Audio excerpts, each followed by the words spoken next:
Everybody who is in hell is there because they want to be. And I'll even go a step further. Everyone there wants to stay. That if we were to visit hell right now, if somehow we were able to perform a miracle where us and all of the listeners suddenly were in, we visited, along with Dante, we visited hell, and we said, how many of you here like it here? None of them. How many here would like to get out? Everybody raise their hand. How many of you here want to be reconciled with God through the Lord Jesus Christ in order to do so? Hands would drop. Well, now, this is the first time, honestly, that I can recall somebody arguing that people in hell want to be there. I have not quite heard that before that I can recall. But the argument that people want to send themselves to hell, I honestly think is a very bad apologetic argument. The reason being is because you can't say that people have, I mean, you're consistent, at least. I'll give you that. Your view is consistent.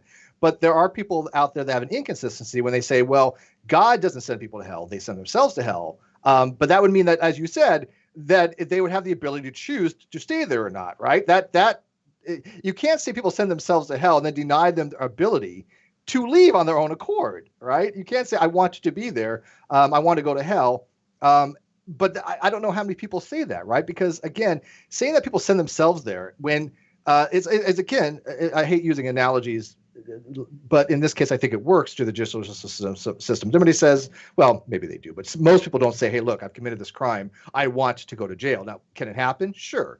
But you can't say that all people that have committed a crime want to go to jail. In this case, it would be, I think, all, right? All people that go to hell, according to some Christians. I'm not trying to say that you guys do, but all Christians say that all people that go to hell have decided themselves to be here, right?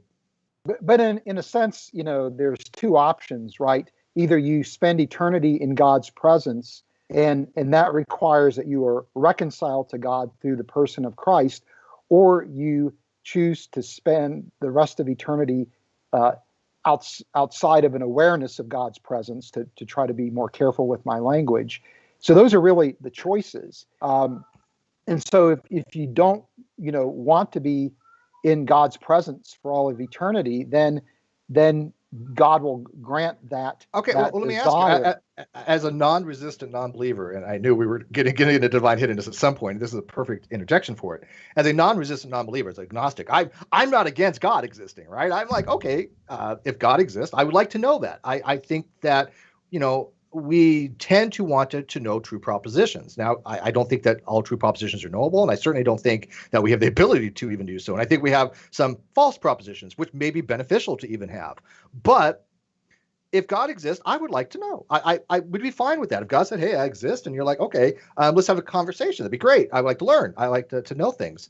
That would be somebody who actively has said, look, I'm not against God existing. I'm not against God. I'm not angry at God. And by the way, that's a very bad apologetic. The ones that say, hey, look, you're an atheist or agnostic because you hate God. It's like that makes no sense. You can't hate something that has no objective concreteness, right? You can hate a concept in that case, right? But if you don't believe God exists, then what are you hating, right? There's no referent for your hate, right? Because hate is what's called a intentional verb. You have to hate something. So you're not hating an object, you're hating a concept. And so it sounds odd when people say, well, atheists hate God or non-believers hate God. It's like, well, no, they're hating the concept maybe, but that makes you more anti-theist, I would think.